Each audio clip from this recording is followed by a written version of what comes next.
오늘의 주요 뉴스입니다. 북한이 초대형 방사포 18발을 발사하는 장면을 공개하며 대남 도발 위협을 이어갔습니다.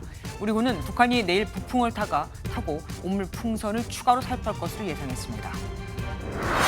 음주 뺑소니 혐의로 구속된 가수 김호중 씨가 검찰로 넘겨졌습니다. 김 씨는 죄송하다, 끝나고 말씀드리겠다며 짧게 입장을 밝혔습니다. 민희진 어도어 대표이사가 어제 가처분 소송 승리로 오늘 열린 주주총회에서 유임됐지만 측근 2명은 해임됐습니다. 민 대표는 기자회견을 열고 타협점이 마련됐으면 좋겠다며 하이브의 화해를 권유했습니다. 서울 강남의 한 오피스텔에서 모녀를 살해하고 도주한 60대 남성이 13시간 만에 검거됐습니다. 피의자는 우발적 범행을 주장했지만 경찰은 피해 여성의 이별 통보에 보복을 했을 가능성에 무게를 두고 있습니다.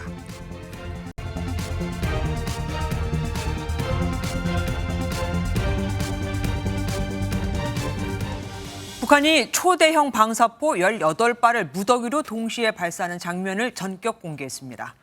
일렬로 늘어선 발사대에서 미사일이 하늘로 솟구쳐 타깃에 명중하는 그 순간까지 다 보여줬는데 문제는 이 방사포의 사거리입니다. 한국을 공격하기에 딱 좋은 거리. 사실상 한국을 겨냥한 건데 이 초대형 방사포엔 전술 핵도 탑재할 수가 있습니다. 직접 사격 명령을 내린 김정은 위원장은 이를 강조하듯 핵 무력을 신속 정확하게 수행하도록 더 철저하게 준비하라고도 주문했죠. GPS 전파 교란도 이어져 백령도 인근에 있는 어선 대부분에선 GPS 시스템에 장애가 생겼고 함정 간 소통 수단인 국제 상선 통신망도 기능이 차단됐던 것으로 알려졌습니다. 뉴스7 오늘 첫 소식은 권영봉 기자가 준비했습니다. 일렬로 선 이동식 발사대가 기립합니다. 사격 명령이 떨어지자 초대형 방사포 18발이 일제히 하늘로 솟구칩니다. 미사일은 350km 이상 날아 함경북도 앞바다 무인도 알섬에 명중했습니다. 북한은 김정은 국무위원장이 지시한 위력 시위 사격이라며 대남 무력 시위였다는 점을 분명히 밝혔습니다. 코드명 KN-25 초대형 방사포는 전술핵 탑재가 가능한 단거리 탄도미사일로 사실상 한국만을 겨냥한 무기입니다. 핵무력은 신속 정확히 수행할 수 있게 더욱 철저히 준비되어야 한다고 강조하셨습니다. 북한 정찰 위성 발사에 우리 군이 전투기 20여 대를 출격시켜 경고한 것에 대한 대응 차원으로 해석됩니다. 한 문당 4발 정도에서 6발 정도의 연발 사격이 가능한데 26개 정도의 비행장을 동시적으로 타격할 수 있는 규모다. 통일부는 최근 북한의 잇따른 도발이 한반도 평화를 심각하게 위협하는 불법 행위란 점을 강조했습니다. 북한이 이를 멈추지 않는다면 정부는 북한이 감내하기 힘든 모든 조치들을 취해 나갈 것이며 북한은 미 공군 정찰기가 한반도에 출격한 것에 대해서도 예측지 못할 재난을 예고하며 군사적 긴장을 한층 끌어올렸습니다. MBN 뉴스 권용범입니다. 북한의 도발은 이게 다가 아니죠. 오물 풍선을 또 주워 담아야 할 것이라고도 조롱하며 추가 살포를 예고했는데 마침 내일 북쪽에서 남쪽으로 바람이 강하게 불 거라고 합니다. 북한 입장에선 남쪽으로 뭘 날려보내기에 딱 좋은 때가 되는 거죠. 예상되는 바람 세기를 보면 부산까지도 도달할 것으로 보이는데 어디서든 이 풍선을 발견하면 절대 만지지 말고 신고하셔야 합니다. 이성식 기자입니다. 군 당국은 북한이 기상 상황에 따라 내일 다시 한국으로 풍선을 띄울 가능성이 있다고 밝혔습니다. 내일부터 비교적 강한 북풍이 예고됐기 때문입니다. 초속 15m 이상 바람이니까 북쪽에서 풍선을 날리기는 상당히 좋고 이 정도 풍속이라면 거의 한 부산까지도 날아갈 수 있어요. 합참 관계자는 풍선이 부양되면 낙하물에 유의해달라며 풍선을 발견하면 만지지 말고 신고해달라고 당부했습니다. 다만 북한의 풍선 부양 준비 활동을 포착한 건 아니라고 덧붙였습니다. 김여정 노동당 부부장은 지난 29일 오물풍선이 진정어린 성의의 선물이라면서 계속 주워 담아야 할 것이라고 추가 살포를 예고했습니다. 이와 관련해 미 국방부는 북한의 풍선 살포에 대한 맞대응 계획은 없다고 선을 그었습니다. And North Korea sent balloons across the south into the south that included human waste. Does the U.S. have any plans to reciprocate and send American poop across the 38th parallel? We do not. 유엔사는 오물풍선 살포 직후 SNS에 주민에게 해를 끼칠 수 있는 오물풍선을 보내는 군사적 행동은 정전협정 위반이라며 공식 조사를 진행 중입니다. MBN 뉴스 이성식입니다. 정치권 소식입니다. 더불어민주당이 대선 1년 전에는 대표직을 내려놔야 하는 규정에 예외 적용을 추진하면서 이재명 대표의 연임을 위한 포석 아니냐는 해석이 계속 나오고 있죠. 이 대표가 법정 시한까지 원구성을 마무리하겠다고 한 데 대해 국민의힘 추경호 원내대표는 그러니까 이재명 1인 체제라는 말을 듣는 거라며 꼬집었습니다. 원구성은 원내대표끼리 정하는 건데 원내대표는 어디 가고 또 이 대표가 나서냐 이겁니다. 서영수 기자입니다. 연일 민생 이슈를 내세워온 이재명 민주당 대표가 이번엔 외교안보 이슈를 꺼내들었습니다. 북한의 오물풍선 도발을 규탄하는 동시에 정부를 향해서도 북한과 대화에 나서라고 압박했습니다. 백주 대낮에 하늘에서 쓰레기 더미와 삐라가 떨어집니다. 사람들 머리 위에 떨어지면 중상을 입을 수밖에 없는 상황입니다. 민주당이 1호 당론 법안으로 발의한 민생지원금 법안에 반대 입장을 보이는 여당에게는 즉각 논의를 시작하자고 촉구했습니다. 정쟁이 아닌 국민의 삶을 책임지는 제1야당 대표로서의 면모를 부각하고 있는 겁니다. 민주당 내에선 이 대표의 대표직 연임에 힘을 싣는 목소리가 이어졌습니다. 윤석열 정권이 국정기조를 전환할 때까지 이재명 대표를 중심으로 해서 아주 똘똘 뭉쳐서 강력하게 싸워야 한다라고 하는 것이 민심이라고 봅니다. 이재명 대표 대권 플랜에 맞춰 당원 당규마저 손질하고 있다는 비판 속에도 당내 이견이 드러나진 않는 분위기입니다. 당내에 뚜렷한 경쟁자가 보이지 않는 상황에서 이 대표는 6월 중으로 연임 여부의 최종 결단을 내릴 것으로 전망됩니다. MBN 뉴스 서영수입니다. 이처럼 민주당은 이재명 대표의 연임을 위해서 똘똘 뭉치는 분위기지만 국민의힘은 아닙니다.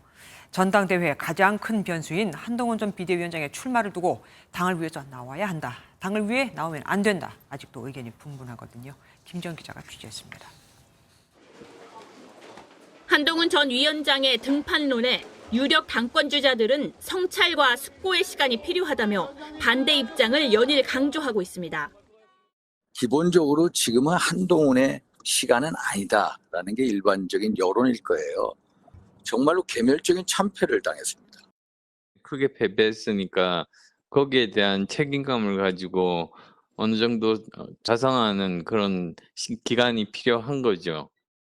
유승민계로 분류되는 유이동 전 의원은 당을 위해 또 국민을 위해 당권 도전의 때가 아닌 것 같다고 말했습니다. 당 쇄신을 위해 한 전 위원장이 필요하다는 의견도 적지 않습니다. 전당대회가 쇄신 경쟁으로 가는 데 있어가지고 역할을 할 수 있는 사람이 한동훈 비대위원장 정도다. 당을 자기의 비전과 리더십으로 국민 눈높이에 맞춰서 변화시키는 그 역량을 보여줘야죠. 김영우 전 의원은 큰 뜻이 있다면 당의 어려움을 극복하는 용기와 지혜가 필요하다고 조언했습니다. 이처럼 의견이 엇갈린 가운데 오세훈 서울시장은 지구당 부활은 제왕적 당대표 체제를 강화할 뿐이라며 앞서 찬성 의견을 낸 한 전 위원장을 직격했습니다. 사실상 한동훈 전 위원장의 결단만 남은 가운데 국민의힘 당권 경쟁 구도는 다음 달 중순쯤 윤곽을 드러낼 것으로 보입니다. MBN 뉴스 김지영입니다. 오고 가는 언제 매일 여의도는 전쟁 중 talk to me. 국회팀 이병주 기자와 정치 톡톡 시작하겠습니다. 어서 오십시오. 이 기자, 첫 번째 키워드 보겠습니다. 나는 죄가 없다.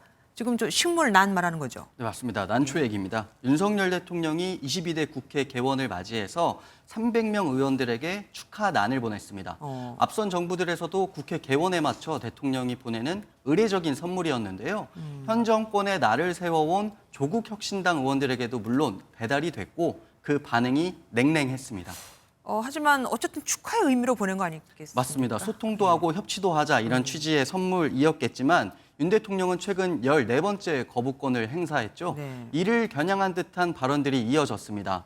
먼저 조국 대표는 거부권 남용하는 대통령의 난을 정중히 사양한다고 밝혔고요.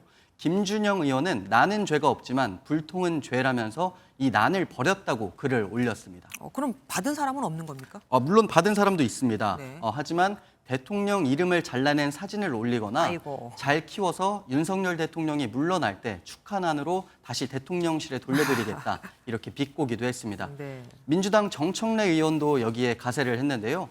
난을 잘 키우겠다면서도 축하를 후회하게 만들겠다는 뼈 있는 말을 남겼습니다. 어쨌든 좋은 의미로 보냈을 테니까 보낸 사람도 뭐 기분이 좋지는 않겠습니다. 네, 그래서 대통령실 대신에 국민의힘이 대신 불쾌감을 드러냈습니다.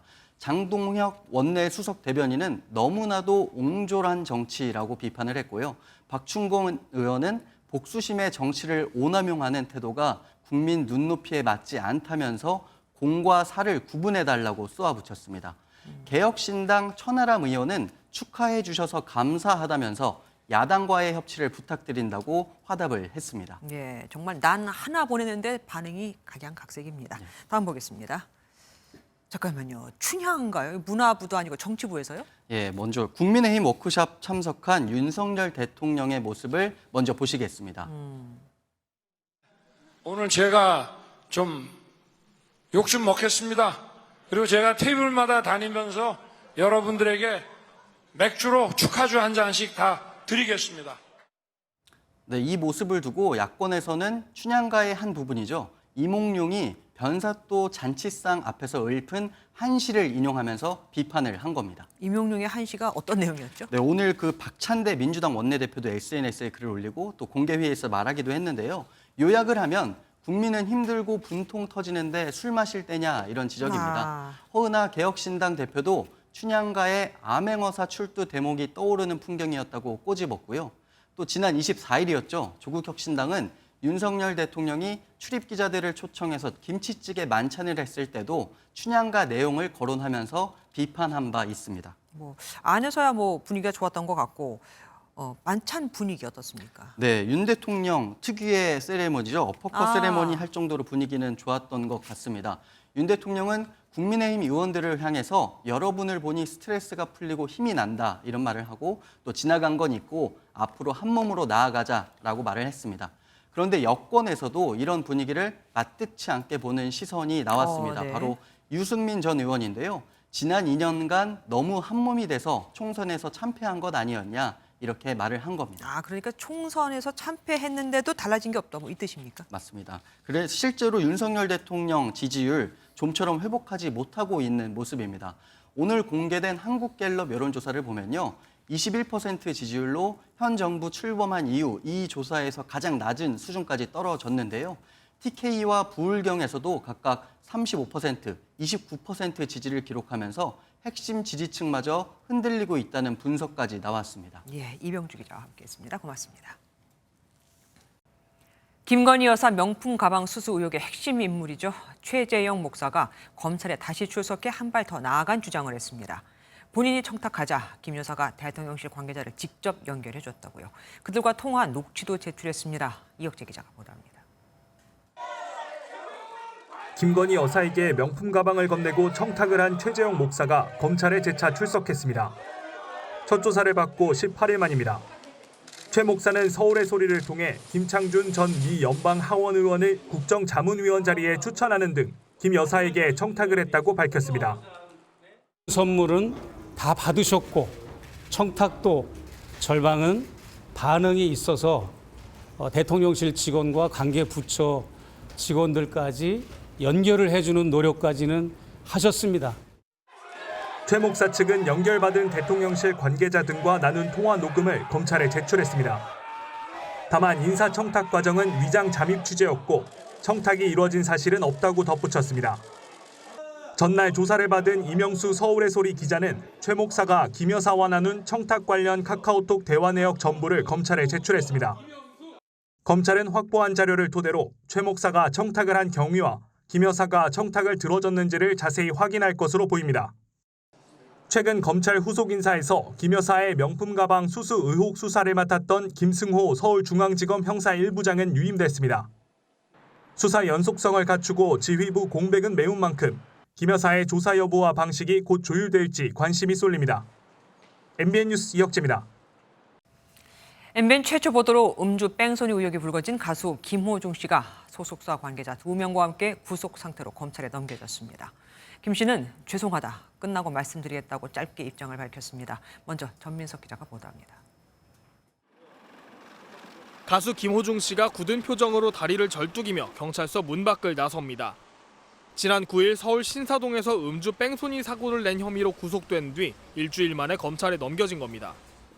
음주운전이 추가됐는데 혹시 사고 당시 만취 아니었다는 입장하신가요? 죄송합니다. 검찰 선임 취합하고 따로 하실 죄송합니다. 끝나고 말씀드리겠습니다. 죄송합니다. 사건 직후 김 씨는 소속사 막내 직원과 자신의 매니저에게 사고 처리를 요구한 것으로 조사돼 운전자 바꿔치기 혐의도 받고 있습니다. 특히 소속사 본부장이 사고 차량의 블랙박스 메모리 카드를 없애는 등 조직적인 증거 인멸 정황이 드러나면서 큰 파문이 일었습니다. 소속사 측은 MBN 최초 보도 이후 매니저의 거짓 자수 사실을 알고 화를 냈고 이튿날 아침 경찰에 출석해 조사를 받았다는 입장을 밝혔지만 실제 출석은 사고 17시간 뒤였습니다. 또 처음에는 술잔에 입만 댔을 뿐 마시지 않았다고 말했다가 사고 전에 술을 마신 것으로 판단된다는 국과수의 조사 결과가 나오자 음주운전 사실을 시인해 거짓말 논란도 일었습니다. 김 씨는 구속된 이후 휴대전화 3대의 비밀번호 가운데 일부만 경찰에 밝힌 것으로 전해졌습니다. MBN 뉴스 전민석입니다.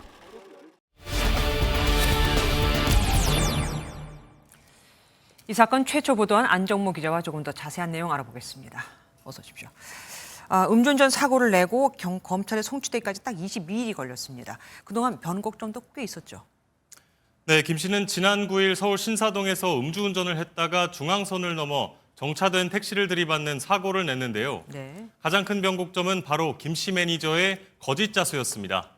김 씨의 점퍼를 입고 출석한 해당 매니저가 사고 차량의 주인이 아니라는 점을 수상히 여긴 경찰에 의해 거짓말이 들통났던 겁니다. 네.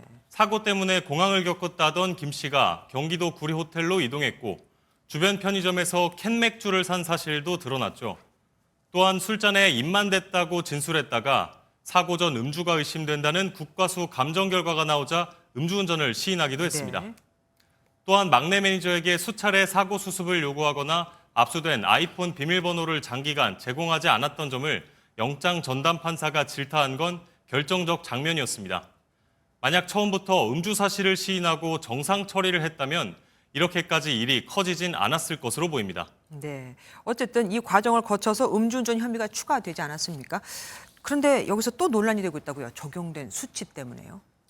네, 경찰은 위드마크 공식을 이용해 사고 당시 김 씨의 혈중 알코올 농도를 추정했는데요. 네. 면허 정지 기준 수치인 0.03%를 약간 넘긴 것으로 결론 내렸습니다. 소주 3병을 마신 것으로 경찰은 파악했지만 피의자에게 가장 유리하게 적용하는 게 원칙이라는 점에서 보수적으로 접근한 겁니다. 네. 실제로 경찰 관계자는 취재진과의 통화에서 위드마크 공식을 적용한 2022년 대법원 판례를 따랐다고 밝혔습니다. 예. 참 안 기자. 그 변호사가 그렇게 피해자 연락처를 찾았다고요. 네, MBN 취재 결과 김 씨 측 변호인단은 경찰에 피해 택시기사의 연락처를 요구한 것으로 확인됐습니다. 지난 9일 사고 당시 충돌했던 피해 택시기사를 상대로 합의를 이끌어내려는 것으로 풀이됩니다. 피해 택시기사는 경찰에 전치 2주의 진단서를 제출한 것으로 확인됐는데요. 김 씨 측이 피해자와 합의하면 특가법상 도주치상 혐의는 무죄가 될 수도 있다는 설명입니다. 네. 도주치상죄라는 것이 피해자가 상해에 이르지 않았다고 입증한다면 무죄가 나오는 것이 가능합니다. 하지만 경찰은 사안의 엄중함을 감안해 연락처를 제공하진 않은 것으로 전해졌습니다. 경찰이 양쪽에서 합의할 수 있게 연결해주는 역할도 하지 않습니까? 이번에는 왜 거부한 거죠? 피해자가 싫다고 한 건가요? 네, 사실 그런 상황에서 경찰이 양측을 연결해줄 의무는 없습니다. 또 피해자의 연락처는 개인정보라서 섣불리 넘겨주면 나중에 문제가 될 수도 있습니다. 네, 이제 그러니까 공은 검찰한테 넘어갔습니다. 최대 20일까지 조사할 수 있는데 수사 쟁점은 뭐가 될까요? 네, 최대 쟁점은 위드마크 공식을 이용한 김호중 씨의 사고 당시 혈중 알코올 농도 추정치를 인정할 수 있는지 여부입니다. 앞서 말씀드린 대로 경찰은 김 씨의 혈중 알코올 농도를 0.03% 이상이라고 판단했는데요. 네. 법조계에서도 위드마크 공식을 적용하기에는 17시간이나 흘러 김호중 씨의 혈중 알코올 농도 추정치를 신뢰하기 어렵다는 시각이 많습니다. 네.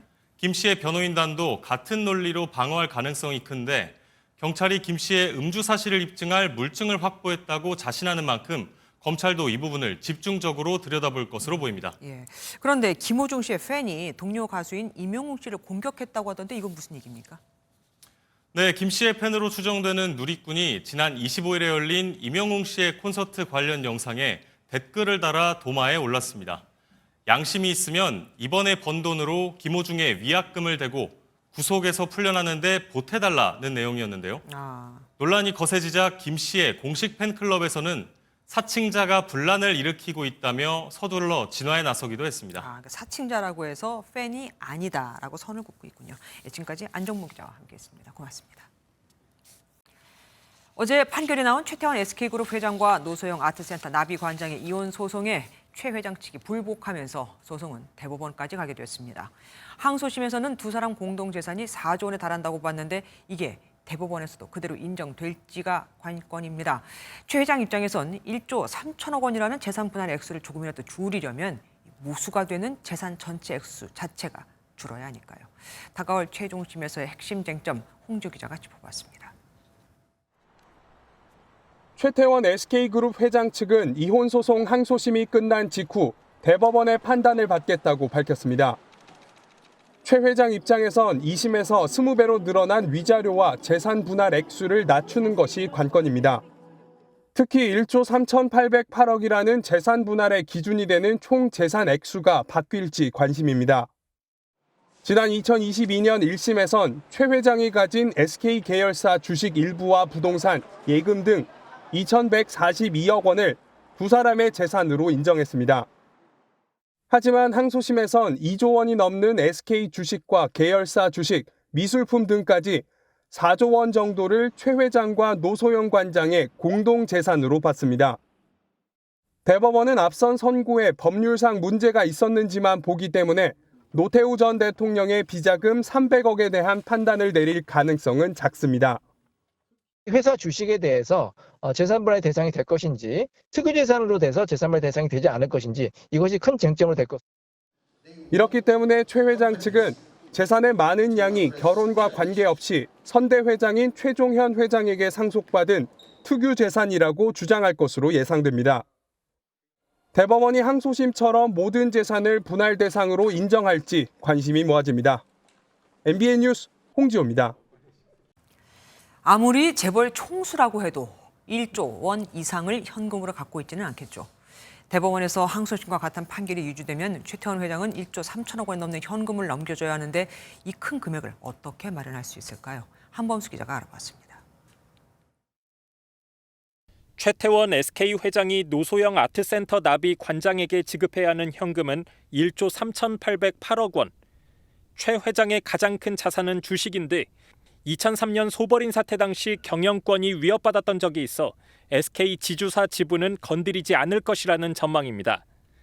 지주사라는 거는 지배구조의 정점이기 때문에 경영상 공격을 받을 위험도 커가지고 지분 자체를 바뀔 가능성은 별로 없다. 혹시나 돈을 마련한다고 하면은 담보대출을 통해서. 실제로 주식 담보대출로 이혼 자금을 마련할 경우 주가가 높을수록 더 많은 돈을 빌릴 수 있기 때문에 최창원 부회장 주도의 사업 재편이 속도를 낼 가능성이 큽니다. 계열사인 SK 실트론을 상장시켜 주식을 팔아 자금을 확보하는 방법도 있는데 현재 최 회장 지분은 29.4%로 자산이 7천억 원 안팎으로 추산됩니다. 비상장 주식이라 양도소득세를 많이 내야 해서 현금 확보가 이것만으로는 충분치 않을 것입니다. 이런 가운데 대한상공회의소 회장을 겸임하고 있는 최 회장과 동거인 김영 씨의 공개 행보가 좁아질 것이라는 관측도 나옵니다. MBN 뉴스 한범수입니다. 가처분 인용으로 자리를 지킨 뉴진스의 소속사 어도의 민희진 대표가 하이브에 타협점이 마련됐으면 좋겠다며 화해를 제안했습니다. 뉴진스를 위해서라고 하지만 자기 측근 2명이 해임되고 하이브 측 인사가 이사회를 장악해 입지가 불안해진 이유도 있을 겁니다. 김문영 기자가 알아봤습니다. 지난달 모자를 쓴 기자회견과 달리 노란색 재킷을 입고 웃으며 입장한 민희진 어도어 대표. 법원의 가처분 인용 결정으로 해임의 위기에서 벗어난 민 대표는 누명을 벗어 홀가분하다며 감사의 말부터 꺼냈습니다. 응원해 주셨던 분들이 사실 진짜 너무너무 고마워서 정리가 잘 되면 제가 어떤 방식으로든 꼭 이분들한테 보은을 할 생각이에요. 당장 해임을 피했지만 민 대표는 오전에 열린 임시 주주총회에서 측근이던 이사 2명이 해임되고 하이브 측 인사 3명이 임명되면서 1대3으로 불리한 입지가 됐습니다. 이사회의 결의에 따라 언제든지 해임될 여지가 있는 상황에 부닥친 민 대표는 하이브 측에 화해의 손길을 내밀었습니다. 조직 개편이 되고 뉴진스가 쉬게 되고 이게 도대체 누구한테 좋은 일이겠어요. 그런 부분을 이성적으로 한번 생각해보자. 지긋지긋하게 싸웠다. 그러니까 이제 끝. 이제 다른 챕터로 좀 넘어가자.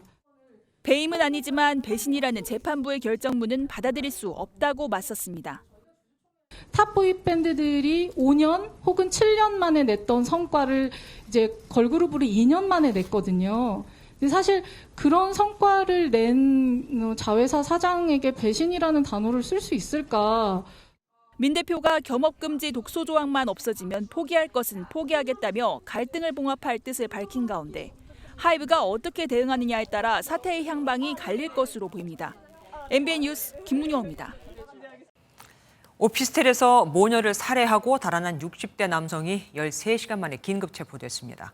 택시와 버스를 번갈아 타고 도보로도 이동하고 철저히 자신의 움직임을 숨겼는데 우발적인 범행이라고 주장하고 있습니다. 노하린 기자입니다. 수갑을 찬 상태로 경찰의 손에 이끌려 호송되는 60대 남성 A씨. 혹시 피해자에게 하실 말씀 없으신가요? 죄송합니다. A씨는 어제 저녁 7시쯤 서울 대치동의 한 오피스텔에서 지인 관계인 60대 여성과 30대 딸에게 흉기를 휘두른 뒤 달아났습니다.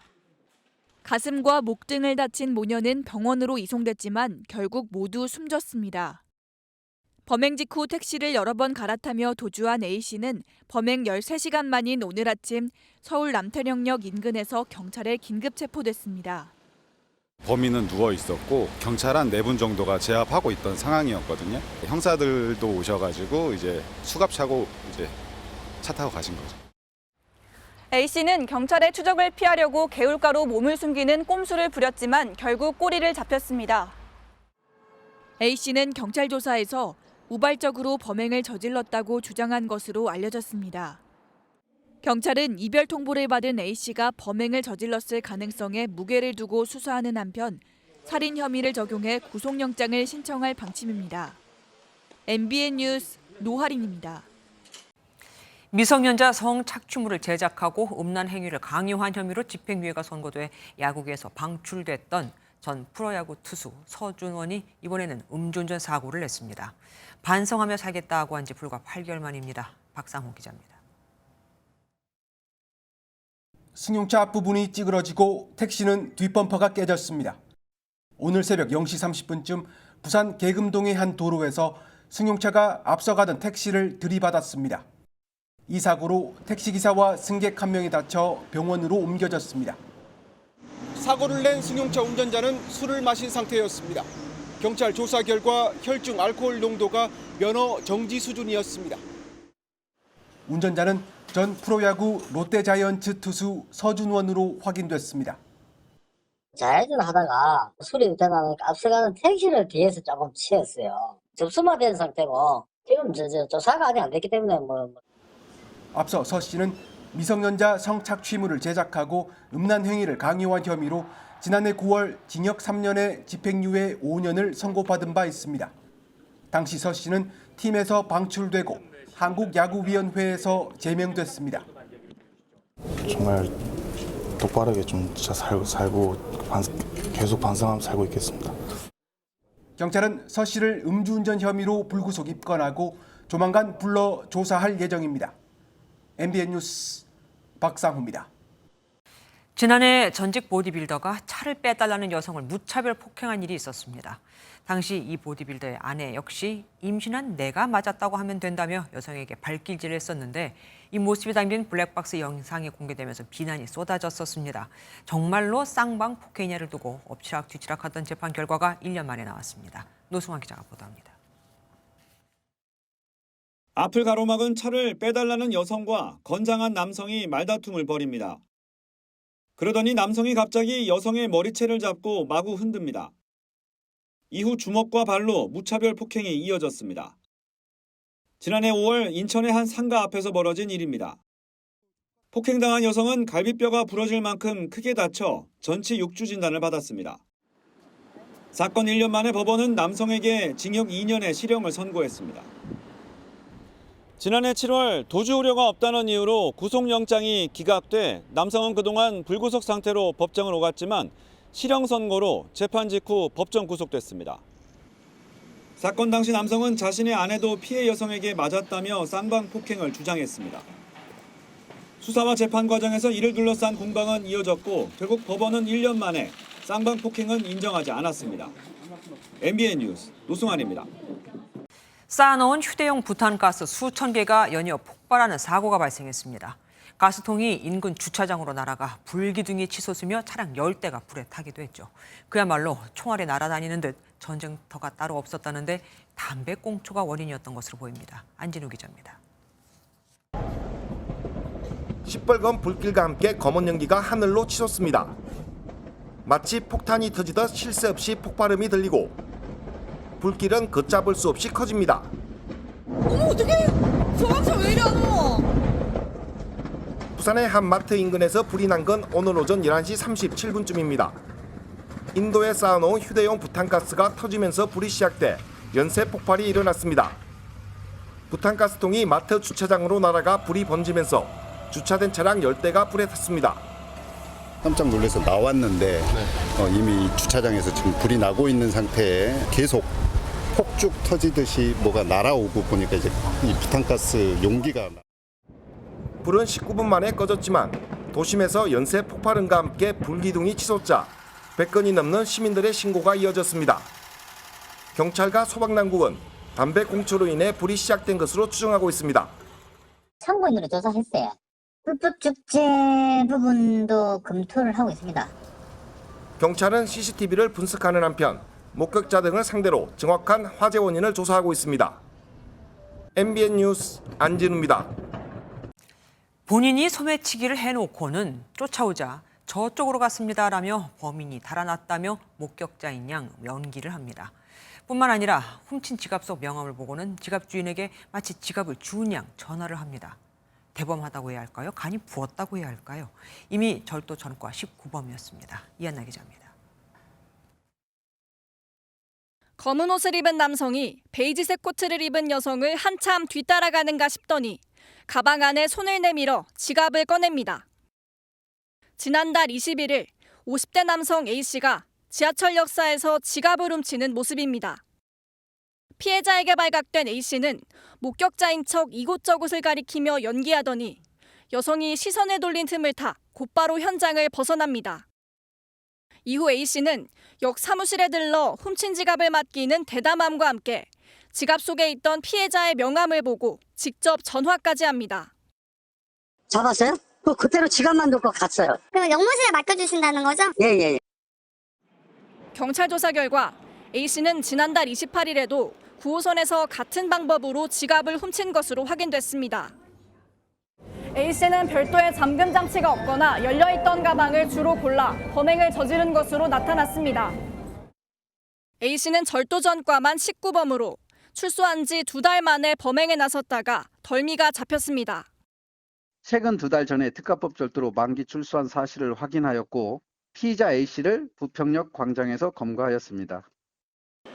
경찰은 지하철 소매치기 예방을 위해 잠금 장치가 없는 가방은 앞으로 메고 탑승해달라고 당부했습니다. MBN 뉴스 이한나입니다. 걸그룹 소녀시대 출신 윤아가 칸 영화제에서 경호원에게 과도한 제지를 받아 논란이 됐었죠. 이 경호원은 행사 내내 유색인종 참석자들을 과하게 통제했는데 결국 피해를 입은 참석자가 칸 영화제를 상대로 고소장을 접수했습니다. 박기원 기자가 보도합니다.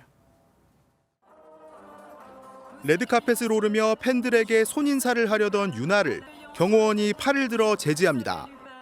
당황한 기색이 역력한 윤아는 경호원에 이끌려 행사장으로 발걸음을 옮깁니다. 이 경호원은 윤아뿐 아니라 행사 내내 유색인종 참석자들과 마찰을 빚었습니다. 아프리카계 미국 가수 켈리 롤랜드는 강력 항의하며 경호원과 다툼을 벌이기도 했습니다. Other women that attended that carpet who did not quite look like me. and they didn't get there, scolded or pushed off or told to get off. 해당 경호원의 부적절한 태도가 SNS를 통해 공유되며 칸 영화제 내 인종차별 논란이 일파만파 커지고 있습니다. 급기야 경호원과 몸싸움까지 벌인 우크라이나 출신 모델 사와 폰티이스카는 칸 영화제 조직위원회를 상대로 약 1억 5천만 원의 피해 보상을 요구하는 소송을 걸었습니다. 폰티이스카는 고소장에서 경호원으로부터 폭력적인 도전을 받았다며 급성 통증과 심리적 트라우마를 겪고 있다고 밝혔습니다. 외신들도 연이어 비판 목소리를 쏟아내고 있는 가운데 칸 영화제 조직위원회는 아직까지 공식적인 입장을 내놓지 않고 있습니다. MBN 뉴스 박규원입니다. 해안에 가보면 파도에 깎여 성인 키를 훌쩍 넘는 절벽들 쉽게 볼 수 있죠. 자연에 의한 것이라고 하지만 사실 정확하게는 아닙니다. 주로 난개발과 잘못 설치된 인공 구조물로 인해 새로운 모래가 쌓이지 못해서 그런 거거든요. 그런데 우리는 예방은커녕 보건사업조차 제때 못하고 있죠. 오늘 바다의 날을 맞아 이상엽 기자가 해안 침식의 심각성을 살펴보았습니다. 해변가를 따라 거대한 흙벽이 늘어섰습니다. 파도에 워낙 심하게 깎여 나가다 보니 한때 땅이었던 곳이 절벽으로 변했습니다. 집안이 무너지면서 가로등은 모래 속에 박혀버렸습니다. 끄트머리에 있는 다른 시설들도 다음 차례를 기다리는 것처럼 위태롭게 서 있습니다. 3m 넘게 침식이 이뤄진 해변가입니다. 집안이 완전히 사라져 소나무가 옆으로 쓰러졌습니다.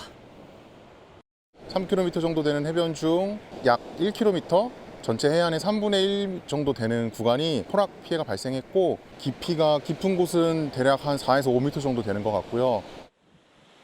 급격한 해안 침식은 사람의 안전도 시시각각 위협하고 있습니다. 여객선 승객들의 왕래가 잦은 도로는 집안이 깎여나가 붕괴 위험에 직면했습니다. 신안군청은 더 이상 침식이 진행되지 않도록 관련 사업을 하려고 해도 토지 소유주와 협상이 마무리되지 않았다는 입장입니다. 해안 침식을 예방하려면 방지 구조물을 세우거나 배후지를 넓히는 방안이 있습니다. 침식이 왜 발생되는지에 대한 물리적인 이해를 먼저 한 후에 거기에 맞는 이제 대응법을 이제 선정을 해야 효과적인 이제 대응 방안이 될 수 있을 거고요. 국내 360개 해안 가운데 44.7%에서 크고 작은 침식이 진행되고 있는 것으로 알려졌습니다. 난개발이 원인으로 꼽히지만 주민 반발에 부딪혀 개발 자체를 법적으로 막기도 어렵습니다. 예방보다는 사후 대책에 집중될 수밖에 없는데 정부는 2030년까지 보건사업에 2조 원이 넘는 예산을 집행할 계획입니다. MBN 뉴스 이상엽입니다. 오늘은 종합소득세 신고 마감일이죠. 5월이면 SNS에 더 낸 세금을 찾아주겠다는 광고 메시지가 많이 뜹니다. 신생 세무 플랫폼 업체들이 무차별적으로 보내는 건데 정작 환급 금액이 없는 경우가 많다는 걸 아십니까? 그냥 내 개인 정보만 넘긴 셈이 되는 거죠. 이승민 기자입니다.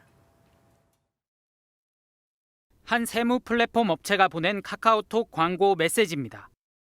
최근 6년간 더 낸 세금을 돌려받을 수 있다며 5월 안에 신청하지 않으면 환급이 어려울 수 있다고 클릭을 유도합니다. 업체가 밝힌 평균 환급액은 19만 원. 하지만 개인 과세 정보를 넣으면 정작 환급금이 없는 경우가 적지 않습니다. 약간 농락당한 기분이고, 그러니까 개인정보 가져가려고 이렇게 약간 낚시질한 것 같은 기분이라 가지고 알림을 차단해도 계속 오더라고요. 해당 플랫폼으로 소득세 신고를 했다가 신고액이 누락돼 낭패를 볼 뻔했다는 얘기도 들려옵니다.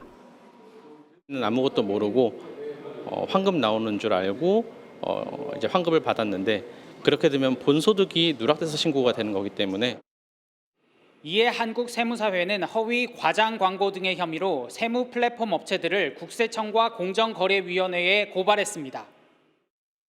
불법 세무대리는 물론 탈세 행각까지 서슴지 않은 세무 플랫폼 사업은 즉각 폐지해야 합니다. 해당 업체들은 안내한 환급액은 예상 금액이며 실제 환급 세액이 없는 고객에게는 서비스 요금을 모두 환불해주고 있다고 해명했습니다. 간편한 세무 플랫폼인지 아니면 사기성인지 판단은 이제 정부 판단으로 넘어갔습니다. MBN 뉴스 이승민입니다. 국민소득 5만 달러, 인구 5천만, 세계 5대 강국을 향한 MBN 555 기획 이어드리겠습니다. 요즘 사람을 찾습니다라는 실종 경보 문자 많이 오죠. 고령 사회에 들어서며 치매 환자의 실종이 늘고 있는 건데 그럴 수밖에 없습니다. 치매가 되면 판단력도 그렇지만 시력도 나빠진다고 하거든요. 시야도 아주 좁아지고요. 강세영 기자입니다. 80대 노인이 비가 오는 거리를 천천히 걸어갑니다. 치매에 걸린 이 노인은 집을 떠나 36시간 동안 거리를 배회하다 시민의 도움 덕분에 집으로 돌아갔습니다. 치매에 걸리면 보통 기억력과 판단력이 흐려집니다. 예전에 아이들 데리러 간다거나 반려견 산책을 시킨다거나 이제는 하지 않아도 되는 일인데 그냥 그 패턴에 맞춰서 나가시는 경우들도 종종 발생하실 수가 있고 시력도 떨어질 수 있습니다. 지금 보이는 모습은 질환이 없는 분들이 세상을 보는 모습입니다. 하지만 치매에 걸리면 시야가 좁아져 옆에 지나가는 자동차나 사람이 지나가는 모습을 보기 어려워질 수도 있습니다. 골목이나 계단이 왜곡돼 보여 집을 찾아가기 어려워지기도 합니다. 높낮이 차이를 좀 잘 모르시는 경우에는 계단이라든지 이런 데서 넘어지시는 낙상 위험성도 많이 높아지시게 되고요. 보이시는 범위가 좀 좁아지다 보니까 주변에 많이 부딪히신다든지 거리가 거대한 미로로 변하는 겁니다. 치매 환자 실종은 늘고 있고 매년 약 100명의 환자가 집으로 돌아가지 못하고 숨진 채 발견됩니다. 실종자 수색의 골든타임을 넘지 않으려면 시민의 도움이 필요합니다. 여름인데도 겨울 옷을 입고 계신다거나 신발이나 옷차림이 좀 이상한 경우들이 많습니다. 주무시다가 이렇게 나가시는 경우도 있어서 집안에서 있는 옷차림으로 이렇게 길을 헤매는 또 같은 자리를 배회하거나 비슷한 질문을 계속하는 모습을 보입니다. 이런 특징을 기억하고 배회하는 환자를 만났을 때 경찰에 신고하면 환자가 안전하게 집으로 돌아갈 수 있습니다. 주변을 향한 작은 관심이 한 가족을 지킬 수 있습니다. MBN 뉴스 강세현입니다. 입으로 음식을 먹을 수 없는 환자나 장애인은 소화기관에 설치한 튜브로 경장 영양제를 섭취합니다. 사실상 밥줄인 건데 전문 의약품이라 아무 데서나 쉽게 살 수도 없고 100% 수입에 의존합니다. 그런데 요즘 다시 문제가 생겼습니다. 박혜빈 기자가 보도합니다. 지난해 2월 식도암 수술을 받은 A씨의 남편은 경장영양제로 식사를 해결합니다. 두 종류의 경장영양제가 정식 의약품으로 등록돼 있는데 수입품이다 보니 국제 정세가 혼란스러울 때마다 수급 불안 문제가 반복됩니다. 그 중동 지역 전쟁 때문에 수입이 안 된다고 한 석 달 정도 된 것 같아요. 늘 막막하죠. 밥이랑 마찬가지인데. 상급 병원이 없고 약국수가 적은 지역은 사정이 더 어렵습니다. 경북 울진에 사는 B씨는 20년째 음식을 거부하는 발달장애인 딸의 식사를 위해 안 써본 방법이 없습니다. 식구로 구입해서 먹이기도 하고 그랬거든요. 그러면 엄청 비싸요, 그게. 우리 말로는 그때 막 이제 금분유라 그랬어요, 금분유. 경장영양제 수입은 늘고 있지만 수요에는 턱없이 못 미치는 실정입니다. 지난해 말에는 무려 80만 개가량이 부족했던 것으로 나타났습니다. 결국 일부 환자들은 의약품 대신 보험 적용이 안 돼 20배가량 비싼 건강식품을 찾기도 합니다. 제약회사는 자체 생산은 어렵고 수입량도 한계가 있다는 입장입니다. 정부도 심각성을 알지만 뾰족한 해결 방법이 없습니다. 이건 업계에서 각자의 어떤 영업 전략을 가지고 결정하는 부분이기 때문에 저희가 강제로 할 수 있는 부분은 아니잖아요.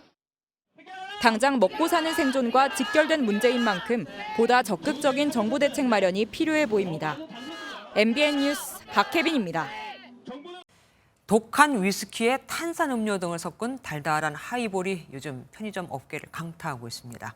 주류 매출 1, 2위였던 맥주나 소주보다 훨씬 더 잘 팔릴 정도입니다. 정선민 기자가 이유를 알아봤습니다. 얼음을 채운 잔에 위스키와 탄산수를 넣고 섞어줍니다. 레몬을 띄워 상큼함을 더하면 달달한 하이볼이 완성됩니다. 원래는 소주 많이 마셨었는데 이제 하이볼을 최근에 좀 찾게 된 이유가 도수가 낮으니까 회식 같은 데 마셨을 때 크게 취하지 않고. 젊은 층을 중심으로 하이볼 열풍이 불면서 뚜껑만 따면 곧바로 즐길 수 있는 레디 투 드링크 제품이 잇따라 출시됐습니다. 생레몬 슬라이스를 넣은 한 하이볼은 출시 한 달 만에 200만 캔이 팔리며 맥주와 소주를 제치고 주류 매출 1위에 올랐습니다. 품절 대란이 벌어지면서 앱에서 재고를 확인하는 진풍경마저 펼쳐지고 있습니다. 생레몬을 자르는 순간부터 산화나 갈변이 시작되기 때문에 원물의 관리가 굉장히 어렵거든요. 그거를 캔에 하나하나 넣는 것들이 어려운데 또 다른 편의점은 하이볼 농축액을 담은 스틱형 제품을 선보이는 등 하이볼 전쟁이 치열합니다. 편의점은 원래 지나가는 길목에 있기 때문에 방문하는 경우가 대부분인데요. 최근에는 소비자가 어디에 그 상품이 있는가를 검색을 하고 찾아가는 유통업체가 되었습니다. 다만 하이볼 한 캔에는 소주 5잔과 맞먹는 알코올이 들어있습니다. 달달하다고 우습게 봤다가는 폭음으로 이어질 수 있어 주의가 필요합니다. MBN 뉴스 정사희민입니다.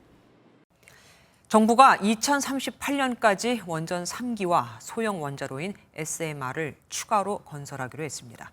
AI와 반도체 클러스터 등은 전기를 어마어마하게 먹거든요. 문제는 원전 부지 확보입니다. 이건 주민 동의가 필요합니다. 고정수 기자입니다.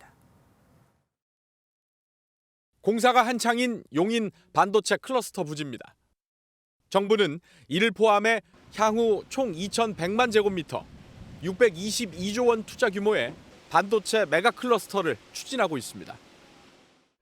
오는 2030년엔 AI의 영향으로 반도체와 데이터 전력 수요가 지난해보다 2배 넘게 증가할 것으로 예상됐습니다. 이에 제11차 정부 전력수급 기본계획 총괄위원회는 반도체 수요를 최초로 반영해 올해부터 2038년까지 필요 전력 등을 산출한 결과를 내놨습니다. 추가로 필요한 발전 설비는 10.6기가와트며 이 중 4.4기가와트는 원전 3기를 새로 건설해 충당할 것을 제안했습니다. 0.7기가와트는 사상 처음 소형 원전인 SMR의 몫으로 포함시켰습니다. 정부가 전력 수급 기본 계획을 정하며 신규 원전 건설 계획을 포함시킨 건 9년 만입니다. 2038년까지 부지 확보라든가 3기를 동시에 지을지 2기를 짓고 1기를 다른 부지에 지을지 이런 것에 대해서는 사업자가 정부와 협의해서 최저간을 도출하는 것이 낫겠다라고 판단돼요. 장거리 송전망 확보는 여전히 문제로 향후 전기요금 상승을 부를 수 있습니다. 생산이 고르지 않은 신재생 에너지 비율이 커졌고 원전은 출력 조절이 쉽지 않아 블랙아웃을 막기 위한 안정적 전력 계통 운영안도 과제입니다. MBN 뉴스 고정수입니다. 미국이 우크라이나 전쟁에 대한 입장을 바꿨습니다. 지금까지는 미국이 제공한 무기로 러시아 본토를 공격해서는 안 된다고 했지만 이젠 일부 가능하다고 선회한 겁니다. 반면 러시아는 북한제 무기를 쓴 정황이 계속해서 발견되고 있습니다. 주진희 기자입니다. 정신을 잃은 사람들이 곳곳에서 들것에 실리고 건물 잔해 속에는 이미 숨진 사람들이 있습니다. Прийшли на їхню територію, вони прийшли на нашу. І розуміючи, що РСЗО і пушки, гаубиці. 결국 바이든 대통령이 미국이 제공한 무기로 러시아 땅을 공격하는 것을 허락하는 방향으로 입장을 바꿨다는 외신 보도가 나왔습니다. 비록 국경 지역과 하르키우 인근에서 반격할 때만 가능하다로만 제안했지만 러시아 영토 안에 있는 군사 시설을 공격할 빗장이 풀린 셈입니다. C'est vide. Et au fond, tout ce qu'on voit en ce moment autour de Kharkiv, si on leur dit vous n'avez pas le droit d'atteindre le point d'où sont tirés les missiles, en fait, on leur dit on vous livre des armes, mais vous ne pouvez pas vous défendre. 미국과 서방 국가에서 우크라이나의 반격권을 지지하는 목소리가 높아진 배경에는 북한도 있습니다. 미국 국방정보국 보고서에는 지난 1월 하르키우에서 발견된 러시아 미사일 잔해는 북한 미사일로 보인다며 무기 제공 정황을 지적한 겁니다. 러시아는 본토가 타격당할 가능성에 강하게 경고하고 나섰습니다. Страны-члены Североатлантического альянса, Соединенные Штаты особенно, другие европейские столицы. 이런 가운데 러시아군이 우크라이나 남성까지 성범죄 등 전쟁 범죄 대상으로 삼았다는 증언이 나와 전범 의혹은 더욱 짙어지고 있습니다. MBN 뉴스 주진입니다. 돈을 주고 성추문을 막았다는 혐의로 재판을 받아온 트럼프 전 미국 대통령이 유죄 판결을 받았습니다. 34개 혐의 모두 다요. 트럼프 전 대통령은 즉각 항소하겠다고 했지만 형사재판에서 유죄를 받은 첫 번째 미국 전직 대통령이 돼버렸습니다. 미국에선 범죄 전력이 있어도 수감된 사람도 대선에 출마할 수 있습니다. 이교욱 기자가 보도합니다. 트럼프 전 대통령이 성추문 입막음 의혹 형사재판에서 유죄 판결을 받았습니다. 12명의 배심원단은 이틀에 걸친 평의 끝에 34개 혐의 모두 만장일치로 유죄를 결정했습니다. 이로써 역사상 형사재판에서 유죄 판결을 받은 첫 미국 전직 대통령이란 오명을 쓰게 됐습니다. 트럼프 전 대통령 측은 즉각 항소 의사를 밝혔습니다. This was a rigged, disgraceful trial. The real verdict is going to be November 5th by the people, and we will fight for our Constitution. 확정 판결은 7월 11일로 트럼프 전 대통령이 공화당 대선 후보로 공식 지명되는 전당대회를 나흘 앞둔 시점입니다.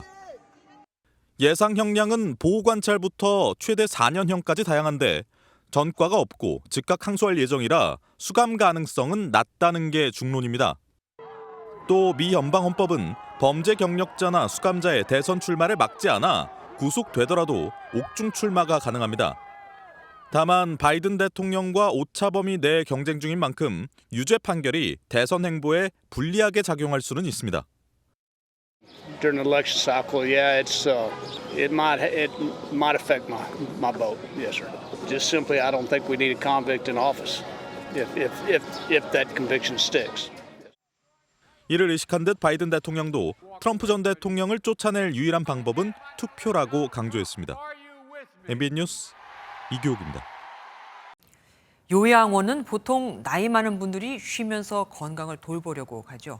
그런데 요즘 중국에선 청년을 위한 요양원이 유행이라고 합니다. 몸이 아파서 가는 건 아닙니다. 베이징에서 윤석정 특파원입니다.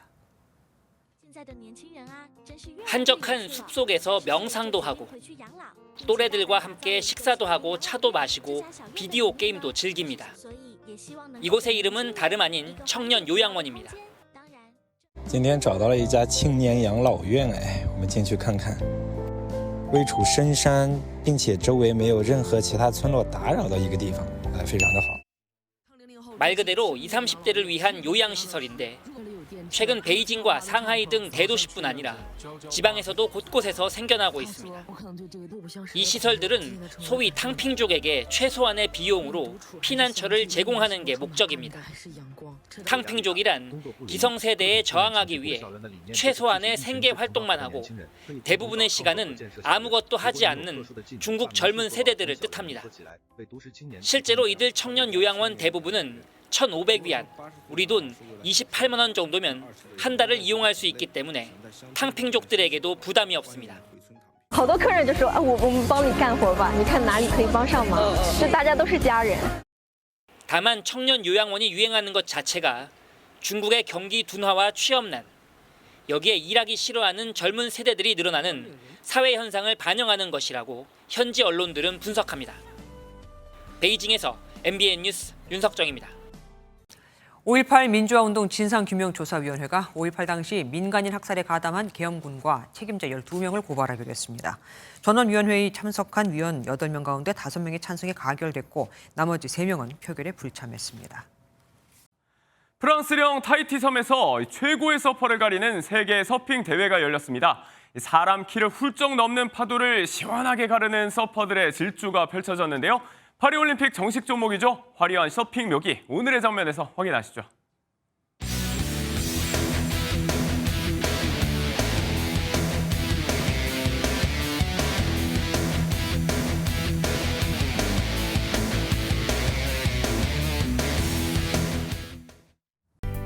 맑았던 오늘과 달리 이번 주말엔 곳곳에 비 소식이 들어있습니다. 내일은 중부와 경북 지역에, 모레는 동쪽 지역을 중심으로 가끔 비가 내리겠습니다. 내일 내리는 비의 양은 5에서 20mm 안팎으로 많지 않겠습니다. 다만 강원과 경북 지역은 벼락과 돌풍을 동반하며 요란하게 쏟아질 수 있겠고요. 쌀아구박이 떨어지는 곳도 있겠습니다. 비는 내일 밤에 대부분 그치겠습니다. 경기 북부와 강원 북부는 오늘 밤부터 비가 시작되겠고요. 내일은 서해안과 제주를 중심으로 바람이 강하게 불겠습니다. 지역별 내일 기온입니다. 중부지방 서울의 아침 기온 16도로 출발해서 낮 기온은 27도로 오늘보다 조금 높겠습니다. 남부지방은 광주의 낮 기온 24도, 대구는 27도로 오늘보다 3도가량 낮겠고요. 동해안 지역은 한낮에 20도 안팎에 머물며 비교적 선선하겠습니다. 다음 주는 대체로 맑은 가운데 날이 더 더워지겠습니다. 날씨였습니다.